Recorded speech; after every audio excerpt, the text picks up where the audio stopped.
கூடுகை இலக்கிய வட்டம் நடத்துகிற குமரி நாவலின் திறனாய்வு அரங்கில் திரண்டிருக்கிற அனைவருக்கும், தலைமையேற்றிருக்கிற பேரன்பிற்குரிய அண்ணன் களஞ்சியம் அவர்களுக்கும், திறனாய்வாளர்களாக இந்த அரங்கில் இந்த நூலை திறனாய்வு செய்த மரியாதைக்குரிய அண்ணன் மணிசெந்தில் அவர்களுக்கும், மதிப்பிற்குரிய சகோதரி கார்த்திகா அவர்களுக்கும், ஏற்புரை ஏற்க இருக்கிற நூலாசிரியர் மதிப்பிற்குரிய அண்ணன் கீரா அவர்களுக்கும், நன்றியுரை நிகழ்த்திருக்கிற அண்ணன் முத்துப்பாண்டி அவர்களுக்கும் என்னுடைய அன்பு வணக்கம். கார்த்திகா அவர்களும் அண்ணன் மணிசெந்தில் அவர்களும் இந்த குமரி குறித்து பேசினார்கள். அவர்கள் இருவருடைய பேச்சை கேட்கிற பொழுது ஸ்கூபா டைவிங்னு சொல்லுவாங்க, இந்த கடலுக்குள்ள நீச்சல் அடிக்கிறது.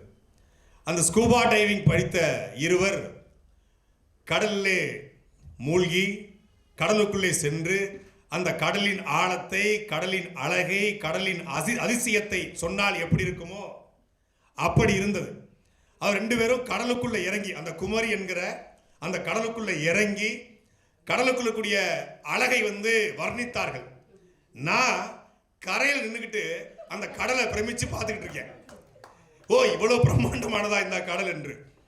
இந்த குமரி நாவலை படிக்கிற பொழுது ஒன்றே ஒன்றுதான் தோன்றுது, ஒரு பிரமிப்பு. எப்பொழுதுமே எல்லாருக்கும் பிரம்மாண்டத்தின் மீது நமக்கு ஒரு பெரிய ஈர்ப்பு இருக்கும், பெரும் கூட்டத்தின் மீது ஒரு நாட்டம் இருக்கும். பெருசா இருந்தா அது மீது ஒரு பெரிய கவன ஈர்ப்பு ஏற்படும். அப்படி இந்த நாவல் படிக்க படிக்க படிக்க ஒரு பிரமிப்பு, ஒரு பிரம்மாண்டம் அதை நோக்கியே போயிட்டு இருந்துச்சு. எல்லாமே நாவல்ல பிரம்மாண்டமா இருக்கு. எனக்கு முன் இவங்க கூட சொன்னாங்க, ஃபர்கானா கூட சொன்னாங்க, இந்த மாதிரி சேர சோழ பாண்டியர்கள் குறித்த புதினங்கள் இருக்கு, நாவல்கள் இருக்கு. அதே போல மன்னர்கள் குறித்த நாவல்கள் இருக்கு. ஆனா மக்களை பாடக்கூடிய நாவல்கள் தமிழில் மிக மிக குறைவாக இருக்கிறது. அதுவும் குமரி குறித்த, குமரி கண்டம் குறித்த, லெமுரியா கண்டம் குறித்த நாவல்கள் மிக குறைவில்லை. தமிழில் முதலாக லெமுரியா கண்டம் குறித்த, குமரி கண்டம் குறித்த முழுமையாக வந்த முதல் நாவல் வா கீரா எழுதிய குமரி தான். அப்பாத்துரையார் குமரி கண்டம், கடல் கொண்ட தென்னாடு என்கிற ஒரு ஆராய்ச்சி கட்டுரையை வெடித்தார். அவர் ஒரு வரலாற்று ஆய்வாளர், அந்த பார்வையில் அவர் எழுதுறாரு. ஆனா நாவலாக அந்த மக்கள் எப்படி வாழ்ந்திருப்பாங்க, அவங்க கையாளப்பட்ட அந்த வட்டார வழக்கு என்ன, என்னென்ன இசைக்கருவிகள் பயன்படுத்தப்பட்டது, அவங்க என்னென்ன போர் கருவிகளை பயன்படுத்தினாங்க, என்ன மூலிகையை பயன்படுத்தினாங்க, அவங்களுடைய நாகரிகம் எப்படி இருந்தது, அவர்களுடைய நீர் மேலாண்மை, கழிவு நீர் மேலாண்மை எப்படி இருந்தது என்பதை எந்த விதமான ஆதாரமும் இல்லாம, அதான் ரொம்ப முக்கியம். சகோதரி சொன்னது போல சிலப்பதிகாரத்தில் இளங்கோவடிகள் 4 வரியை போட்டாப்ல, கோடு கொடுங்கள் கொண்டுருச்சு. அப்போ கடல் மூழ்கிருச்சு. ரைட்டு, கடல் மூழ்கிருச்சுன்னா அங்கே ஒரு 4-5 ஊர் இருந்திருக்கும், அந்த ஊர்ல இருந்த மக்கள் இறந்துருப்பாங்க அப்படின்னு நமக்கு தெரிய வருது. ஆராய்ச்சி நிகழ்த்தப்பட்டுச்சா இல்லை, அகழாய்வு நிகழ்த்தப்பட்டுச்சா இல்லை, எதுவுமே இல்லை. இப்போ கீழடியில் ஒரு அகழாய்வு நிகழ்த்தப்பட்டிருக்கு. அந்த அகழாய்வு நிகழ்த்தப்பட்டு யானை தந்தத்தில் அவங்க சீப்பு செஞ்சிருந்தாங்கன்னு தெரிய வருது, அவங்க தங்கத்தில் ஊசி வச்சிருந்தாங்கன்னு தெரிய வருது. தமிழ் எழுத்துக்கள் ஆதன் கோதை அப்படிங்கிற எழுத்துக்கள் இருக்குன்னு தெரிய வருது. அப்போ இந்த ஆதன் கோதை ரைட்டு ரெண்டையும் ஒரு கதாபாத்திரமா போட்டு இந்த தங்கத்தை எப்படி செஞ்சாங்க, இந்த யானை தந்தத்தை எப்படி உருக்குனாங்க, அங்க காளை மாடுடைய எலும்பு கிடைச்சிருக்கு, அப்ப காளை மாடு வச்சு ஜல்லிக்கட்டு இருந்திருக்கு அப்படின்னு ஒரு புனைவை, ஒரு நாவலை உருவாக்க முடியும்.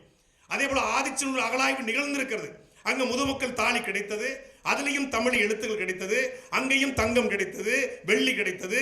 அப்ப அவங்க முதுமக்கள் தாலி இருந்துச்சு, அது ஒரு பெரிய சுடுகாடாகவோ இடுகாடாகவோ இருந்திருக்கலாம், ஒரு போர் நடந்திருக்கலாம் அப்படிங்கிறத எழுத்தாளன், நாவல் ஆசிரியர் தன் கற்பனைக்கு ஓட்டி அதை வைத்து ஒரு நாவலை புனைய முடியும். ஆனா 4 வரியை வச்சு ஒரு நாவலை உருவாக்க முடியுமா? வெறும் 3 மணி நேரத்தில் இந்த நாவலை திறனாய்வு செய்ய 3 பேரை கூட்டு வந்திருக்காங்க. ஆனா அந்த நாவலை எழுதுறதுக்கு 8 வருஷம் ஆயிருக்கு மரியாதைக்குரிய அண்ணன் கீரா அவர்களுக்கு.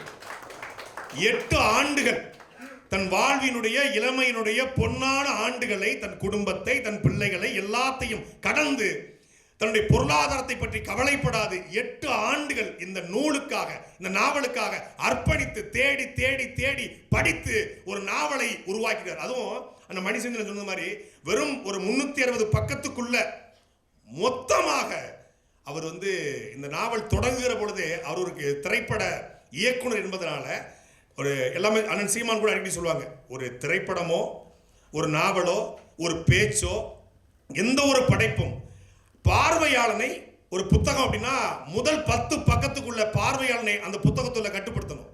பேச்சா இருந்தா முதல் 1 நிமிடத்துல கட்டுப்படுத்தணும். திரைப்படமா இருந்தா முதல் 2 காட்சிக்குள்ள அவனை அந்த ஒட்டுமொத்தமான பார்வையாளனையும் அந்த திரையின் பக்கம் இழுக்கணும். இந்த நாவல் தொடங்கிய முதல் பக்கத்திலிருந்து ஒட்டுமொத்தமான வாசகனையும் இழுக்குது. சிம்மையாளியை அடக்கிறத பத்தி சொன்னாங்க. எனக்கு இந்த நாவல்ல பிடிச்ச இடம் என்னன்னா, ஆரல் நங்கை அவள் தன்னுடைய வேரை தேடி பயணப்படுறாள். வேரை தேடி தன் துன்பத்தை தேடி பயணப்படும் பொழுது கடலுக்குள்ள போறாள். நமக்கெல்லாம் நண்பனாக செல்ல பிராணியாக செல்ல நாய் இருக்கும், சில வீட்டில் பூனை இருக்கும், சில பேர் அணில் வளர்க்குறாங்க. பொதுவாக சொல்கிறேன், அரசியலாக சொல்லலை, அணில் வளர்க்குறாங்க.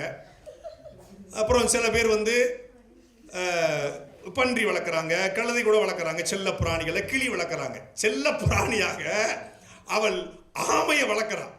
ஆமையை அந்த இறந்து போனவருடைய ஆமை ஓட்டில் பயணம் செய்ய முடியுமா அப்படின்னு சொல்லி சில பேர் கிண்டல் பண்றாங்க, அறிவற்ற அறிவில்லாதவர்கள். ஆனா ஆமையில ஏறி அவ பயணம் செய்யறா.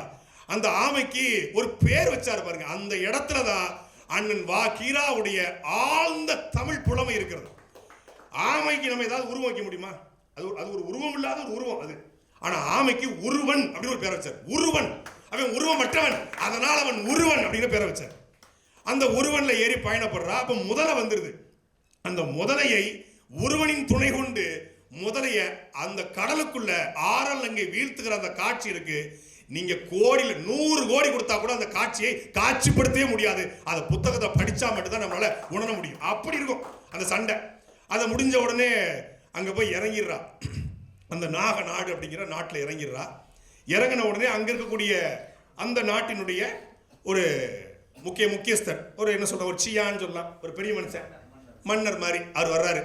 உடனே அவன் சொல்றா, தாய் மாமனே வா அப்படி தாய் மாமனே அவன் அழைக்கிறா. உடனே நீ யாருங்கிறது, இவ தன் யாருன்னு சொல்றா, அவர் யாருங்கிறது சொல்றாரு. அந்த நாடு முழுக்க நாகப்பாம்புகள், எல்லா பாம்புகளும் நிறைஞ்சிருக்கிறது. அதனால ஒரு மூலிகையை தேய்ச்சிக்க, அதனால இந்த மூலிகையை தேய்ச்சிக்கிட்டா நமக்கு இந்த பாம்பெல்லாம் சீண்டாது அப்படின்னு சொல்லி ஒரு மூலிகையை அவள் உடம்புல தேய்க்கிறாங்க. அப்போ அந்த நாட்டுக்குள்ள அவள் போவதும், நாட்டுக்குள்ள போயிட்டு அவ தன்னை அறிமுகப்படுத்தும் பொழுது, நான் எங்கிருந்து வந்தேன் அப்படின்னு சொல்றா. இந்த மாதிரி குறும்பனை நாட்டில், ஏல்பனை நாட்டில் ஒரு கடற்கரை ஓர கிராமத்தில் பிறந்தன்னு சொல்லி அந்த ஊர் பேரை சொல்றா. எவ்வளவு பெரிய ஆள் பாருங்க. எங்க கொண்டு எதை சொல்லியிருக்காரு தெரியுமா? அவ ஊர் பேர் சொல்ற இடம் 90,000 ஆண்டுகளுக்கு முன்பு, அதாவது கொற்றவை பிறந்து 50,000 வருஷம் கழிச்சு, திருவள்ளுவர் பிறந்து 90,000, திருவள்ளுவருக்கு முன்னாடி 90,000 வருஷத்துக்கு முன்னாடி, இங்க இருந்து 90, திருவள்ளுவருக்கு முன்னு, இங்க இருந்து இல்ல, திருவள்ளுவருக்கு முன் 90,000 வருஷம், கொற்றவைக்கு பின் 50,000 வருஷம். அங்க ஆரலங்கை பிறந்த ஊரு பொன்பரப்பி. அங்க நிக்கிறாரு வாக்கீரா. படிக்கும் போது அந்த இடத்துல உண்மையிலே என்னால நகரவே முடியல. பொன்பரப்பில் நின்றேன். எனக்கு வேற வேற கதைகள் ஞாபகம் வந்துருச்சு. பொன்பரப்பில்னா அங்க போயிருச்சு. அப்போ அப்படி எந்தெந்த இடத்துல அவர் கருத்தை சரியாக செலுத்த முடியுமோ செலுத்தியிருக்கார். மொத்தமாக இந்த நாவலை நாம் படிக்க படிக்க படிக்க படிக்க நமக்கு ஈழம், அதாவது தமிழ் வரலாறு தெரிந்தவர்களுக்கு, தமிழர்களுடைய வரலாற்றை அறிந்தவர்களுக்கு இந்த நாவலை நீங்கள் படித்து முடிக்கிற பொழுது ஒன்னே ஒன்றுதான் தோணும்.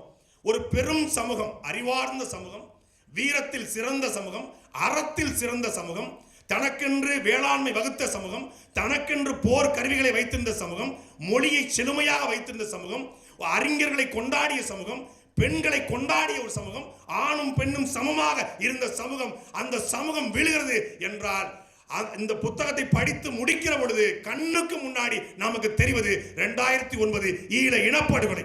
அந்த ஈழ இனப்படுகொலையை பார்த்து முடித்தவர்களுக்கு இந்த நாவலுடைய இறுதி கட்டத்தை படிக்கிற பொழுது அதே போல இருக்கும். அப்படி இருக்கும். பெண் வீரத்தில் இருப்பா, அவளுக்கு ஒரு பெரிய ஆளுமைத்தன்மை இருக்கும், எல்லாமே இருக்கும். முழுக்க முழுக்க இதை நம்ம தமிழ்நாட்டோடு ஒப்பிட்டே பார்க்க முடியும். தமிழ்நாட்டில் எந்த ஊரை வச்சு நீங்க பார்த்தாலும் இது உங்களுக்கு மனசுல ஏறாது. ஆனா ஈழத்தை வச்சு இந்த நாவலை படிச்சீங்கன்னா அப்படியே கண்ணுக்கு முன்னாடி ஒரு ஈழ வரலாற 90,000 வருஷத்துக்கு முன்னாடி நடந்த மாதிரி எழுதியிருக்காரு மனுஷன். இது ஈழத்தமிழருடைய வரலாறு என்பது மறுக்க முடியாத உண்மை. அதான் யதார்த்தம். அது அப்படியே அங்க நடந்த மாதிரி காட்டி அதுக்கு இதுக்கு ஒரு முடிச்சியை போட்டு குமரிக்கண்டத்திற்கும் ஈழத்தினுடைய இனப்படுகொலைக்குமான ஒரு ஒற்றுமையை கொண்டு கடைசியில் ஒரு தேடலை உருவாக்கியிருக்காரு. முதல்ல அந்த சிம்மையாளியை வேட்டையாடுற மாதிரியான காட்சிகளை தொடங்குது. அப்படியே உள்ள போய் அந்த கொற்றவை வெறியாட்டத்தை நோக்கி உள்ள போய் அப்படியே மேலே போயிட்டு கடைசியா எப்போதுமே ஒரு நாவல் தொடங்கும் பொழுது தேடலோடு ஆரம்பிச்சு முடியும் போது உணர்வுபூர்வமாக முடியும். ஆனால் இந்த நாவலை பொறுத்தளவில் மிகப்பெரிய வழியை கொடுத்தாலும் இந்த நாவல் முடிஞ்ச பிறகு நமக்கு ஒரு தேடல் ஏற்படும். மனுஷன் சொன்னாங்களே, எப்பேற்பட்ட சமூகம் இன்றைக்கு நாம் எந்த நிலைமையில் இருக்கிறோம் என்பது இந்த நாவல் வெளிப்படுத்தக்கூடிய செய்தியாக இருக்கும். அவர் தேர்ந்தெடுத்த கதாபாத்திரத்துடைய பெயர்களை படித்த பிறகு நான் வியந்துட்டேன். தமிழில் எத்தனையோ ஆகச்சிறந்த எழுத்தாளர்கள், நாவல் ஆசிரியர்கள், மிகச்சிறந்த கட்டுரையாளர்கள் இருக்காங்க. தங்களையெல்லாம் பெரிய பெரிய ஆளுமைகள் என்று சொல்லிக் கொள்றாங்க. தூய தமிழில் தான் பேசுவாங்க. ஒரு குழம்பி கொண்டு வா அப்படின்னு தான் பேசுவாங்க. வீட்டில் கூட அப்படி தான் பேசிக்குவாங்க. மனைவியே ஒரு குழம்பி கொண்டு வா, ஆனால் உள்ள அங்கே பார்த்தா காஃபி குடிப்பாங்க. ஆனால் வெளியே பேசும்போது பேசிக்குவாங்க. அவர்கள் கூட பேசும்போது தங்களுடைய அறியாமையில தங்களுடைய நூல்களில் சமஸ்கிருத வார்த்தைகளை பிறமொழி வார்த்தைகளை கலப்பாங்க.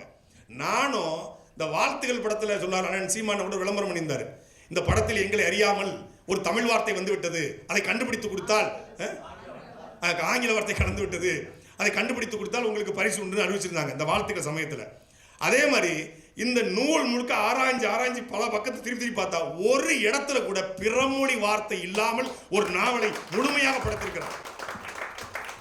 அதெல்லாம் தாண்டி நாவலுடைய கதாபாத்திரத்துக்கு வைத்த பெயர் இருக்கு பாருங்க. இன்னைக்கு பிள்ளைகளுக்கு பெயர் வைக்க போனா இஸ் அப்படின்னு முடிஞ்சாதான் அவனுக்கு புஷ்ன்னு இருக்கும். ரமேஷ், சுரேஷ், தினேஷ், மகேஷ், யாதேஷ், நின்னு, மோனு, நின்னு ஒரு பேரா. என்னுடைய மேலாளர் நான் மருத்துவ பிரதிநிதியாக இருக்கும்போது ஒரு மூத்த பிள்ளைக்கு பேர் நின்னு, ரெண்டாவது பிள்ளைக்கு பேர் மோனு, 2 பேரும் ஆம்பளை பிள்ளை. சன் தொலைக்காட்சியில் ஒரு நிகழ்ச்சி நடைபெறுது. அப்போ தன்னுடைய மருமகளுக்கு அக்கா மகளுக்கு பிறந்த நாள். அப்போ இந்த பாட்டு காலையில் 8:30 மணிக்கு பாட்டை டெடிகேட் பண்ண சொல்லுவாங்க. எவனோ இசையமைச்சு எவனோ தயாரித்த பாட்டை இவன் தன்னுடைய அக்கா மகளுக்கு டெடிகேட் பண்ணுறாப்புல. உடனே இந்த பாட்டை டெடிகேட் பண்ணுங்கன்றான். சரி உங்கள் அக்கா மகளோட பேர் சொல்லுங்க, நிறுத்தியான்ட்டான். உடனே அவன் என்னங்க நல்லதானங்க ப்ரோக்ராம் போயிட்டு இருக்கு, நீங்க எதுக்கு நிறுத்த சொல்றீங்க? அங்க உங்களை நிறுத்த சொல்லுங்க, எங்க அக்கா மக பேரே நிறுத்தியா. நிறுத்தியான்னு ஒரு பேராடா. அப்படி பெயர் வைக்கக்கூடிய தமிழ் சமூகத்தில் இந்த நாவலை நீங்கள் படித்து முடித்தால் குறைஞ்சபட்சம் அழகான எளிமையான தூய தமிழ் பெயர்களை நாம் கண்டுபிடிக்கலாம். அப்படி கதையினுடைய நாயகி, மொத்தமாக நிறைய நாயகிகள் இருக்காங்க. அதுல இருவாஞ்சி அப்படின்னு ஒரு கதாபாத்திரம். இருவாஞ்சி, மயிலாஞ்சி அது தெரியும் நமக்கு, பாட்டு இருக்கு. இது என்னப்பா இருவாஞ்சின்னு ஒரு பேரா? அவள் இறுக்கமானவள், வீரமானவள், ஆனால் வாஞ்சையானவள். அவள் வீரமும் கொண்டவள், மானமும் கொண்டவள். அதனால் அவள் பெயர் இருவாஞ்சி. ஏன்னா அங்க பாருங்க, சிங்கத்துக்கு பக்கத்துல நம்ம நிக்க முடியுமான்னு கற்பனை பண்ணி பார்க்க முடியல. சிங்கம் காட்டுக்குள்ள இருக்கு. ஒரு கிரு அப்படிங்கிற ஒரு ஒரு ஒரு ஒரு இது இருக்கு, ஊருக்கு வச்சுங்களேன். ஒரு முருங்கைக்காய் சாலையில கண்ணாடி வச்சிருக்காங்க, ஒரு பெரிய கண்ணாடி. அந்த கண்ணாடிக்கு அந்த பக்கம் சிங்கம், இந்த பக்கம் நின்றுக்கிட்டு செல்ஃபி எடுக்கும்போது சிங்கம் அப்படின்னா அடிச்சு 50 கிலோமீட்டர் ஓடுறான். சிங்கத்தை காட்டுக்குள்ள ஜீப்ல பார்க்க போனா சிங்கம் நிக்கிறது 3 கிலோமீட்டர். அந்த பக்கம் பைனாக்குள்ள வச்சு பார்த்துட்டு அது ஏதாவது அப்படின்னா இவன் செதறிடுவான். நேரில் பார்க்க முடியாத மண்டை மட்டுமே குறைந்தபட்சம் 25 கிலோ இருக்கும். 25 கிலோ இருக்கும் குறைந்தபட்சம் மண்டை மட்டும். ஆனா அது சிங்கம். இது யானை லெமன் மிக்சிங் சோடா மாதிரி யானையும் சிங்கமும் கலந்தது. யானை போல தந்தம், யானை போலவே பெரிய தும்பிக்கை போல துதிக்கை போல ஒரு பெரிய நாக்குகள் இருக்கு. அந்த பக்கம் பார்த்தீங்கன்னா கால்கள், ஒரு கால் 50 கிலோ, இன்னொரு கால் 50 கிலோ. அது கிட்டத்தட்ட 15 அடின்றாப்ல, அதை 15 முழம்ன்றாப்ல. முழம் தானே. நம்ம என்ன முழம்னா இந்த மதுரையில் ஒரு 2 முழம் மல்லிப்பூ, அந்த முழம் கிடையாதான். அன்னைக்கு இருந்தவனுடைய உயரம், அதாவது இந்த கதை மாந்தர்கள் இருக்காங்க இல்லையா, அந்த ஆரல் நங்கை, இந்த இருமாஞ்சி, இந்த செம்மன், இவங்களுடைய உயரம் குறைந்தபட்சம் 10 அடி, அதிகபட்சம் 12 to 15 அடி. இந்த ஃப்ளோர்லாம் அவன் நின்று பேச முடியாது, பொத்துக்கிட்டு அவன் வெளியே போயிடுவான். அந்த மாதிரி இருப்பான். ஒவ்வொருத்தன் கை காலும் நம்ம கால் தண்டியில் அவன் கை இருக்கும். அப்போ அவன் கைக்கு முளத்தை போட்டு அப்படி வரும். ஒரு முளம் விளை பெருசு இருக்கும். ஒரு முளம் விளை பெருசு வச்சா கிட்டத்தட்ட 1 மீட்டரு 15 மீட்டருக்கு ஒரு ஒரு மிருகத்தை ஒருத்தி அடக்குறா அப்படின்னு காட்டப்படுது. அப்ப அந்த மிருகம் எங்கிருந்து இதுக்கான விதை விழுந்துச்சு அப்படின்னா, அவர் சொல்றாரு, பெரம்பலூர்ல சாதாரணமா நான் சிவன் கோயிலுக்கு போவேன், எல்லா ஊர்லயும் கோயில் இருக்கு. அந்த கோயிலுக்கு போகும்போது கோயிலுடைய அந்த முன்னாடி வாயிலில் வந்து பார்த்தீங்கன்னா 2 ஆடிகள் இருக்கு, யாடிகள் இருக்கும். அதை பார்க்கும்போது அவருக்கு தோன்றிருக்கு, இது எப்படி வந்துச்சு? இப்போ நீங்க வந்து எல்லா கோவில்கள்லையும் வந்து உருவங்கள் வரையப்பட்டிருக்கு, சிலைகள் வரையப்பட்டிருக்கு. இது எல்லாமே அவருடைய கற்பனையில் வந்திருக்காது. ஏதோ ஒன்று பார்த்து அதிலிருந்து இன்ஸ்பயர் ஆகி தான் அதை வரைஞ்சிருப்பாங்க, அதை செதுக்கியிருப்பாங்க. அப்போ இந்த யாழி இருந்திருக்கு. அது எங்க இருந்திருக்கும்? இப்போ மேற்கு தொடர்ச்சி மாநிலம் அந்த யாழி இல்லை, அமேசான் காடுகள்லையும் இல்லை, வேற எங்க இருந்துச்சு? அப்போ குமரி கண்டம் என்கிற ஒரு பெரிய கண்டம் இருந்தது. அங்கே 47 நாடுகள் இருந்தது. அது கடல் கொண்டது என்கிற செய்தி இருக்கிறது. அங்கே இது இருந்திருக்கலாம் என்ற அடிப்படையில் அவர் இந்த சிம்ம யாழியை உருவாக்குறாரு. அந்த சிம்ம யாழியை ஒருத்தி அடக்கி ஆண்டு அப்படி கொண்டு போறாரு. உண்மையிலே மிரண்ட. அப்போ அதை வரும்போது அந்த பெயர்களை சொல்ல வந்தேன். தென்னன், முருகன், அதே போல துருவன், அருகன், கோசன், மெந்தாரகை. எனக்கு மெந்தாரகை, மந்தாரகை தெரியும், இது என்ன மெந்தாரகை? எப்படா அந்த மனுஷன் வந்து யோசிச்சாரு? ஒரு பேரை யோசிக்கிறதுக்கு நான் என் பிள்ளைக்கு பேர் வைக்க திணறிட்டேன். தமிழ்ல பேர் வைக்கணும், ஆள பேர் வைக்கணும். ஏன்னா மாமா பேர் அருணாச்சலம், அப்பதான் இறந்து போயிருக்காரு. தாய்மொழி முதல் எழுத்து தமிழ் எழுத்து ஆ வைக்கணும். அண்ணன் வேற வந்து எல்லார் கழுத்துலையும் ஆவை போட்டு விட்டாரு. சரி, ஆள பேர் வைப்போன்னு தேடி பார்த்தா ஒண்ணுமே கிடைக்க மாட்டேங்குது. அண்ணன்ட்ட போய் பேர் கேட்கிற மாதிரி நான் உலக குடும்பம் எதுவும் கிடையாது. என்னப்பா பேரு பிள்ளை பிறந்துக்கு? வேங்கை மார்பன் வைட்டாரு. வேங்கை மார்பனா? இவனை எப்படி கூப்பிடுவாங்க? மார்பன்னு கூப்பிடுவாங்களா, வேங்கைன்னு கூப்பிடுவாங்களா? சரிண்ணே, அதே வச்சிடறேண்ணே அப்படின்ட்டு போயிட்டேன். அண்ணனுக்கு இது வரைக்கும் தெரியாது, பார்த்துட்டு கண்டிப்பாக திட்டுவார். வேங்கை மார்பன் கண்டிப்பாக வச்ச கொன்று வந்துட்டாங்க வீட்டில். வேங்கை மார்பன்லாம் வைக்கக்கூடாது பிள்ளைக்கு, மூத்த பிள்ளை. அப்போ பேர் தெரியுதுக்கு குழம்பிருச்சு. அப்புறம் யோசிச்சு பார்த்து திருக்குறள் அகர முதல் எதிர்த்தெல்லாம் ஆதி பகவன் முதற்றிய உலகம் போது பகவன் மாட்டிச்சு. டாக்டர்னு மரத்தமிழ் மாமாவுக்கு அழைச்சி, மாமா பகவன் பேர் இருக்கு, இதுல அகவன் வச்சாதான் அர்த்தம் இருக்கான்னு கேட்டேன். மாப்பிள்ள, பகவன் அப்படின்னா எங்கும் நிறைந்தவன், அகவன் அப்படின்னா உள்ளம் நிறைந்தவன், அகம்னா உள்ளம் வச்சுட்டு போப்பினாரு. அருமை மாமா அப்படின்ட்டு அகவன் பேர் வச்சுட்டேன். ஒரு 15 நாள் கழிச்சு பிள்ளை பிறந்தது நவம்பர் 17, 27 மாவீரர் நாள். கடலூர்ல கூட்டம். அண்ணன் கூப்பிட்டு, என்னடா பிள்ளைக்கு பேர் வச்சு? ஆமா வச்சுட்டேன். என்ன பேர் வச்ச? நீங்க சொல்ல பேர் தானே வச்சேன். என்ன பேர்? அகவன். அகவன் நான் சொன்னேன், அவன் நான் தான் சொன்னேன் அப்படின்ட்டு போயிட்டாரு. நல்ல வேலை, நல்ல வேலைப்பா அப்படின்னு. அகவன் திருப்பி ஒரு 6 மாசம் கழிச்சு மே 18 கூப்பிட்டு, இவர் 2015 காலகட்டத்தில் மே 18 கூப்பிட்டு, டேய் எப்படா இருக்கான் பிள்ளை, எப்படா இருக்கான்? நல்லா இருக்கானே, பேர் வச்சுட்டியா அப்படின்னாரு. அண்ணன் நீங்கள் தானே வச்சிங்க? என்ன பேர் வச்சேன்? அகவன். அகவன், ஆமா நான் தான் வச்சேன். அவருக்கு டவுட் ஆயிடுச்சு, இந்த பேர் நம்ம சொல்லலை, இந்த பையன் தான் வச்சிருக்கான் அப்படின்னு முடிவு பண்ணிட்டார். அப்போ ஒரு பேர் வைப்பது என்பது, அந்த பேரை தேர்ந்தெடுப்பது என்பது, அந்த பேரை உருவாக்குவது என்பது, அதுவும் தமிழில் அழகான பெயர்களை தேர்ந்தெடுப்பது என்பது, அது ஒரு வகையான கலை. அந்த கலையை ஆகச்சிறந்த தமிழ் பற்றாளன், தமிழ் வெறியன் மட்டுமே உருவாக்க முடியும். அந்த மென்தாரகை, இருவாஞ்சி அப்படிங்கிற பேர்லாம் இருக்கு பாருங்க. துருவன்கள் அப்படிங்கிற பேர்லாம் இருக்கு, முருகன் அப்படிங்கிற பேர் இருக்கு. முருகன் என்றாலே அழகானவன் என்று அர்த்தம் தமிழ்ல. நிறைய பேருக்கு தெரிஞ்சுக்க வாய்ப்பு இருக்கு, தெரியாதவங்க தெரிஞ்சுக்கோங்க. முருகன்னா அழகானவன், முருகன் என்றால் அழகு அப்படின்னு அர்த்தம். அப்போ அது இருக்கு. ஆனா அருகன், அருகன் அப்படிங்கிற பேரு நான் வியந்துட்டேன். அந்த மாதிரி அந்த அஞ்சாவண்ணியினுடைய காதலன், அவனுடைய கணவன் தென்னவன் அப்படின்னு பேர் வச்சார். தென்னவன் இதெல்லாம் இருக்கு, பேர் இருக்கு. ஆனா அதை ஒரு 90,000 வருஷத்துக்கு முன்னாடி நடந்த ஒரு சம்பவத்துல, இந்த பெயர்களை தேர்ந்த இடத்துல தமிழ் சமூகம் அண்ணன் கீராவை கொண்டாட கடமைப்பட்டிருக்கிறது. பிள்ளைக்கு நீங்க வேற எங்கேயும் பேர் தேட வேண்டாம். இந்த நூலை படித்தால் ஒரு 100 தமிழ் பெண் பெயர்கள், ஒரு 100 தமிழ் ஆண் பெயர்கள், அழகான பெயர்கள், மாடர்ன் நேம்ஸ் சொல்லுவாங்க இல்லையா, அப்படி உடனே கூப்பிடுற மாதிரி ஒரு சொல், அந்த சொல் வந்து உங்களுக்கு வந்து கிடைக்கும். அப்படி தேர்ந்தெடுத்து யோசிச்சு அதுக்கு தான் 8 வருஷம் ஆயிருக்கு. அவர் ஒரு நேர்காணல சொல்லியிருந்தாரு, ஒரு பக்கத்தை எழுதிட்டு நாம படிச்சுட்டு கடக்க முடியல, படிச்சுட்டு ஏன்டா அப்படி கடக்க முடியாம இருக்க, இந்த பக்கத்தில் நின்றுட்டேனே, ஒரு 2 பக்கத்தில் நான் ஒரு பக்கத்தில் இந்த உறைஞ்சு போய் நின்னேன், இன்னொரு 2 பக்கத்தில் உண்மையிலே நகர்த்த முடியாமல் நின்றுட்டேன். அந்த ரெண்டு பக்கம் என்னங்கிறத உங்ககிட்ட சொல்ல முடியாது, தனிப்பட்ட முறை அவர்கிட்ட சொல்றேன். அது தனிப்பட்ட விஷயம். ரெண்டு பக்கம் இருக்குங்க. அந்த ரெண்டு பக்கத்தை, அது ஆணோ பெண்ணோ, ரெண்டு பக்கம் இருக்கிறது. அது ரெண்டு பக்கத்தோட எண்ணி நான் சொல்ல மாட்டேன், படிச்சு பாருங்க. அந்த ரெண்டு பக்கத்தை நீங்கள் படித்தீர்கள் என்றால் உங்களால் உங்களுக்கு துக்கம்லாம் வராது, துயரம்லாம் வராது, உங்களுக்கு அதிகப்படியான காதல் வரும்.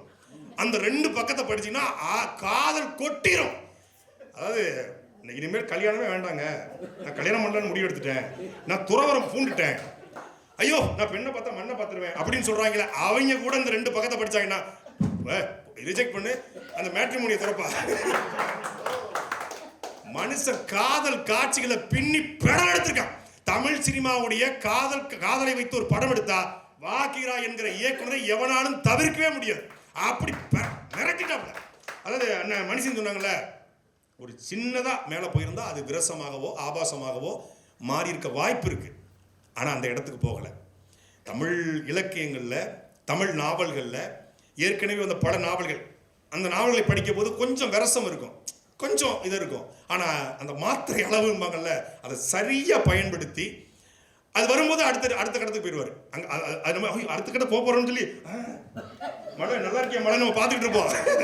அவரு அங்கே சண்டை கூப்பிட்டு இருப்பாப்ல, என்னையா அதை விட்டுட்டு போயிட்டாப்ல அப்படிங்கிற மாதிரி இருக்கும். அப்புறம் திருப்பி எங்கப்பா எழுதி வச்சிருக்காப்ல அடுத்ததை அப்படின்னா அது இருக்காது, அடுத்தது வேற சப்ஜெக்ட்ல போயிடுவாப்ல, அது தேட முடியாது.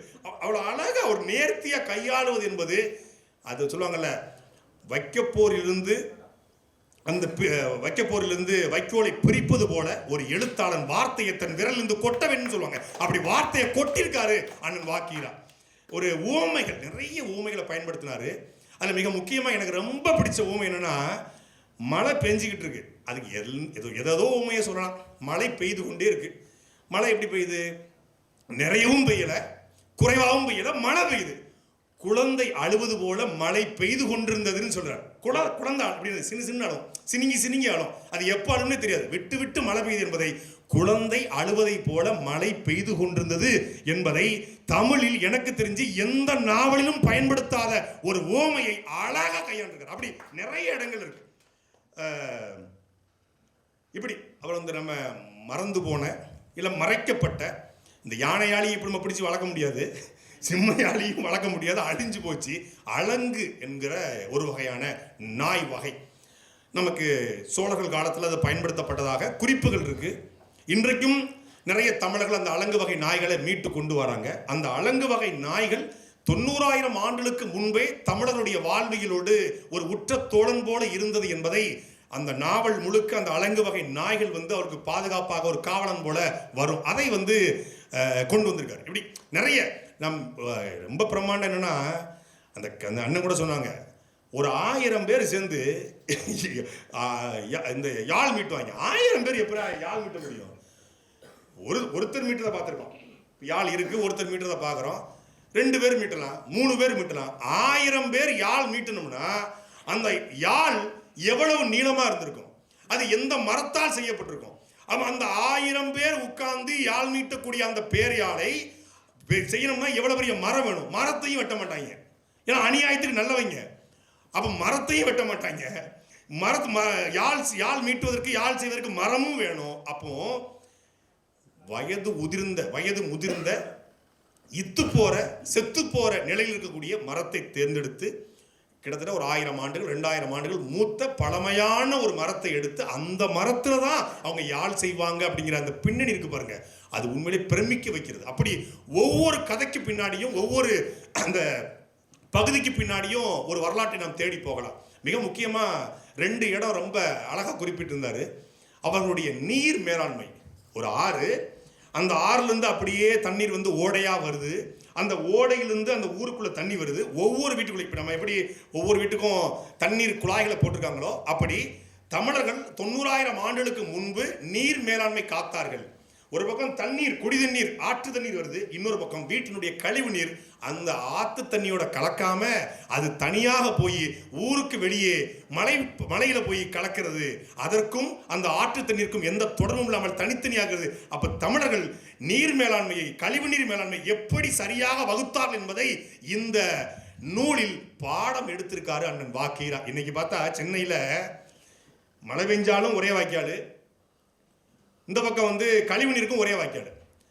90,000 வருஷம் கழிச்சு 2026 நவீன யுகத்துல 4,000 கோடி சிங்கார சென்னை பேக்கேஜ் போட்டு மழை நீரையும் கழிவு நீரையும் பிரிக்க முடியல. ஆனா 90,000 ஆண்டுகளுக்கு முன்பு தமிழர்கள் மழை நீரையும் குடிநீரையும் கழிவு நீரையும் தனித்தனியாக பிரித்து வகுத்தார்கள் என்கிற அந்த செய்தியை போற போக்கில் கடத்திட்டு போறாரு அண்ணன் வாக்கீரா. இப்படி நிறைய செய்திகளை மொத்தமாக தொகுத்து தமிழ் சமூகத்திற்கான ஒரு அரிய ஒரு பொக்கிஷம்னு சொல்ல முடியாது. இது நாவல்கள்ல வட்டார நாவல், சமூக நாவல், குடும்ப நாவல், வரலாற்று நாவல், அறிவியல் நாவல், உளவியல் நாவல், இப்படி பல நாவல் இருக்கு.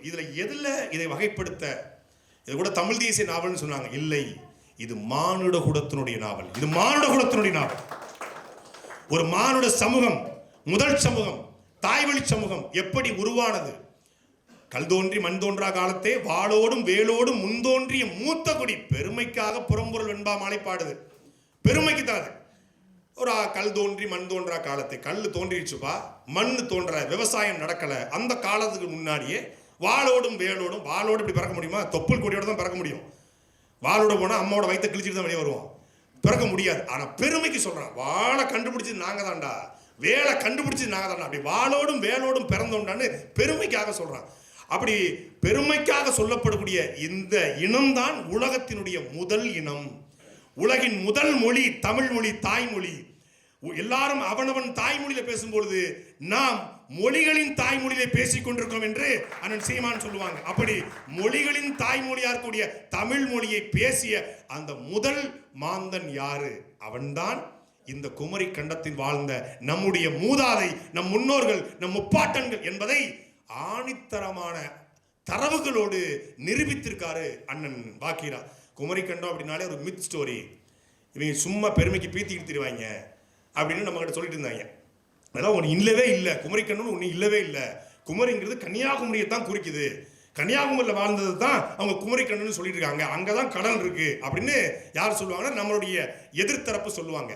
ஆனால் இனி இந்த குமரி நாவலை தூக்கி அவர்கள் முகத்திலே எரிந்து நாம் பெருமையோடு சொல்லலாம், நாங்கள் 1,50,000 ஆண்டுகளுக்கு மூத்த தமிழ் பேரினத்துடைய பிள்ளைகள். அதற்கான சான்று இந்த குமரி நாவல் என்பதை நாம் பெருமையோடு சொல்ல முடியும்.